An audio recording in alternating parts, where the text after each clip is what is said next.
see the world and spirit and all of that.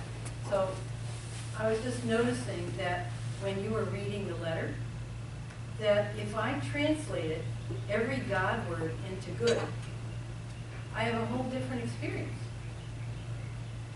And so I'm just going to read a little bit of this. What then shall we say in response to this? If good is for us, what can be against us? Who will bring any charge against those whom good have chosen? It is good that justifies. Who shall separate us from the love of Christ being the light of goodness? Shall trouble or hardship or persecution or famine, all that stuff? No. In all these things we are more than conquerors through goodness that loves through us. For I am convinced that neither death nor life, angels, demons, neither present nor future powers, height, depth, nor anything in all creation will be able to separate us from the love of goodness that is in us, in the light in us, in the Christ in us. This morning we sing songs that are about the Lord. We sing songs about heaven. We sing songs about. We don't actually talk about Jesus a lot, but we talk about Christ a lot. And I'm wondering if you have an awareness that all of that is referring to the Creator that you are. It's, when we read the first principle, it's talking about you are the Creator. That in this life, you're exploring and experimenting with creating the goodness you want to be. And for those who create the badness that they're afraid is, because if they're thinking it, they're creating it, then they have an experience that there is devil or badness or evil. Hello there, from their thoughts. And I think I need to turn off my mic. Is that right? I tried it the other day, it didn't work. No, it doesn't have So, what I want you to just begin to do is begin to be a translator in your life.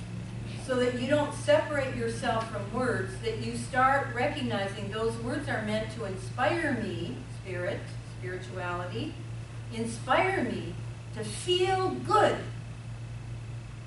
to think good, to do good, to believe in good, to trust in good. And if I could do that every day, I would be the most powerful, peaceful, creative being in the world. Well, is that not what we made up God to be? See, I was raised in a fairly traditional, no, it wasn't traditional, but I went to a lot of traditional churches, Presbyterian, Methodist, a lot of Baptist, Central Christian, a lot of different churches, because we moved to Fairmount. And in all of that, I know that as a child, because I still am a child inside, I believed in an external God that somehow, as long as I was good, would bestow good favors on me. And I'll bet you a lot of you believe that there's something external that's going to give you good back if you just, do good things and believe in goodness. That's still true. But what if you're the one who's creating the goodness that's bestowed on you? What if you're the one that needs to see and know and feel and think and buy into the goodness that you are? And because of that, you literally only receive the gift of good in your life. And anything that's not that, that's not of goodness or God or love, guess what it's calling for? It's calling for you to love it, for you to share goodness to it, because it's lacking in the love and the goodness, and it forgot itself. And I like to keep this simple so we kind of get it, because I'm reminding myself all the time, remember this, Betty Lou, remember this. And I think our function, you guys, that our real work that Robert just talked about, is to wash away everything that we have condemned ourselves with, and each other too. To wash it away and put in its place only love. What I sometimes call yes. I like to say that the voice of God, or good, or love, says yes. And what happens when you say yes? What happens when you say yes to things you don't understand or don't know or don't agree with? What happens is they have the fullness, the abundance of their manifestation. They show up. And then you get to say, ah, I learned something. I need to forgive that, wash it away, and listen again for the goodness in me so that I can show up presenting the good that I am. The good that I know, the good that I feel, the good that's in you and in all things. I don't know about you, but I have had, over time, a little difficulty with that first unity principle. You know, God is everything, really? So my way of playing it, that God stuff, is what if only what is good, what is of God, what is love is real, and the rest is saying something's missing, something got forgotten, something got somehow swept under the rug or misunderstood. So by the way, I do love her noises. I just want you to know that. For me, that is the voice of God. Just yummy, yummy noises. It's true. That actually reminds me of a song. I had a partner and I who took backpacking trips to the high Sierra around Yosemite. And one of those trips, I always, because you're quiet a lot and in nature a lot, so I used to listen for what Spirit was telling me, and one of them was a song called Suckling at the Breast of God, O Lord. Suckling at the breast of God. I want you to look at the possibility that that's what we've forgotten. We are kids here to suckle only on goodness. What happens if you only receive good? What happens to you? What happens if you only ingest that which is inspiring to you, uplifting to you, loving to you, blessing to you? Do you know? You grow and expand the goodness within you. You can't help but live an innocent, holy, wholesome life. So what is that? All things work together for good. What is that? Because we do hear it, and I say it. And I'm just going to suggest that when you're looking for good, that's what you're going to find. Mm. How many of you look for good in all things? I wonder what the good is here. I wonder what I'm to learn about love in this experience. I wonder where somehow I need to forgive the clouds in front of my eyes or the blockage in my heart so that I can open up and feel really blessed and good about this, about these words or this touch or this opportunity. That too.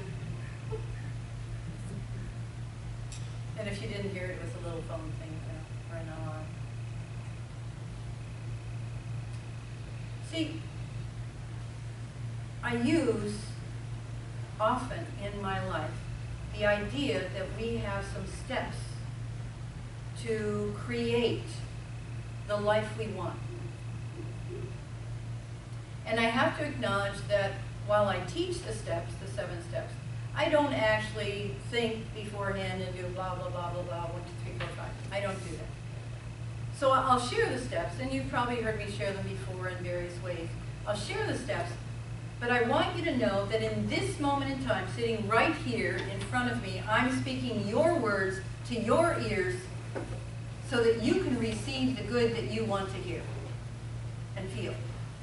And it's not an accident that you created me to stand up here. That you imagined, you had an idea, and you imagined that something was going to happen today, and hopefully you had the vision it was going to be good. that you imagined it and you held it in your mind. And then somewhere you had a faith or a trust or a belief that somehow it would happen. And somewhere inside you, you wanted it. You wanted it. You might have even thought you needed it. Something good. I want something to click this morning, and I need it, and it's going to touch my heart. And you made a commitment because you got up, got dressed, and somehow got you here, and you're sitting in that seat because you committed to be here and experience what you imagined you wanted and trusted would be. There's a plan part of all of this, and the plan for me is a spiritual plan, because somewhere in each of us, we had a desire for holiness, healing, and wholeness, for good in our life. See, people don't show up here and expect they're going to have a rotten day and cure horrible things. That would be interesting. Wouldn't that be interesting? Right.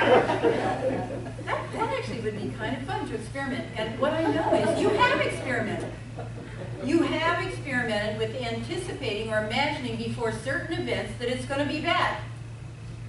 This conversation is going to lead to terrible things. I'm going to go to the doctor and I'm going to hear awful news. Or somehow you look at you're about to look at your bank account and you think, you know what, I'm going to see in there something I don't want to see. And then you experience it so. And you're surprised if it doesn't show up bad. Very interesting. So after you have the vision and the imagination and you believe that something good's going to happen, and in some way you desire it from your heart, you're open for it, you're excited about it perhaps, or maybe you're just, I'm going to surrender to this, which is good enough too. And you commit to it enough to get dressed and get yourself ready, and then you plan, how am I going to get there, what the timing is, and then you get here, and what do you do when you get here?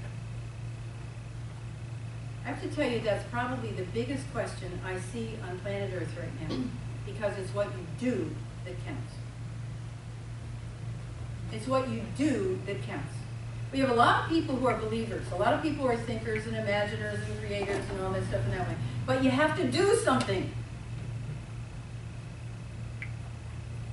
And right here in this setting, what you need to do is you need to open your mind. You need to be awake. And you need to be saying, even if not out loud, yes. You know, in the often Baptist churches, they talk back to the preacher guy, right? I love it when you talk back. Because it means you're awake. It means that somehow you're receiving what's being said, and it matters to you. It's making a difference, whether it's the suckling sound or it's just yeah or whatever. Betty, you're good at that. Sometimes I do it too. It's good to chuckle. It's good to make noises. It's good to somehow act in some way that says, like, this is where you want to be and this is working for you. And the other place that somehow doesn't happen is the seventh step is gratitude and appreciation. You have to do something with what you're receiving. You have to let it fill you or empower you or create more vitality in you or inspire you. And you have to use it in some way to smile at somebody or hug somebody or give in the collection basket or help out and volunteer in some way in your community or here. But then you need to appreciate. And who do you need to appreciate? You. You. Because you just became a creator in your own life, a creator of good. You became a creator of good. But it requires all 7 of those steps constantly in play in your life and always noticing wherever something's missing. And if something bad occurs in your life, one of those 7 steps did not get fulfilled, did not get acknowledged. Vision, faith, desire, commitment, plan or strategy, action, and gratitude. We are alive beings meant to be fully alive with the goodness that we are. We were created by good for the purpose of being good and doing good and seeing good. And where we're not, the grand eraser of forgiveness. Wash away everything that isn't it. Clear it. Flush the toilet. Erase it from this. I mean, sometimes I say to people, the only reason all the desires of your heart aren't right now is because you're still holding your yes buts up here, your doubt, your fear, your objections. This morning we had a little discussion about why don't we just say yes to each other all the time? Why do we always have to add our doubts and fears and judgments and criticism and skepticism and even anger at people? Instead of, why not foster creative beings, whether they make a mistake or like their creation or not? Because if we're celebrating the creative process, if it doesn't work, we'll just let it go and create again. That's what an artist does. That's what a kid does when he's writing on a paper. If he makes a mess, he uses his eraser, or he gets a new paper. Why don't we do that? Why aren't we innocent enough that we clear our minds and begin again? It can be about bodies, it can be about relationships, it can be about the weather or the drought, it can be about fear, it can be about anything. We have the power to create that which we choose. And you're a good being here to choose goodness. You are a good being. If you have any thought that you're not, you need to work on clearing with forgiveness. If anything in your life isn't happening that you don't wholly embrace and feel good about or celebrate, all you do is you just forgive. Probably laugh a little, smile a little, maybe give yourself a hug, and choose again. All things work together for good because you are good. All things work together for good because you believe in good. All things work together for good because you're willing to forgive anything you judge that's not. To wash away the sins, which means off the mark, that's all it means, the mistakes. It's like, uh-oh, made a mistake. Wash it away. The fearful mind closes, resists, or rejects, and can't think very well, and certainly cannot create. The loving mind opens. It expands, it allows, it's free, and it creates unlimited possibility in all things. This is true about health, about prosperity, about generosity, about peace on earth. And we are the creators of good. And I celebrate you, and you, and you, and you. I honor and acknowledge the love in you, the presence of good in you as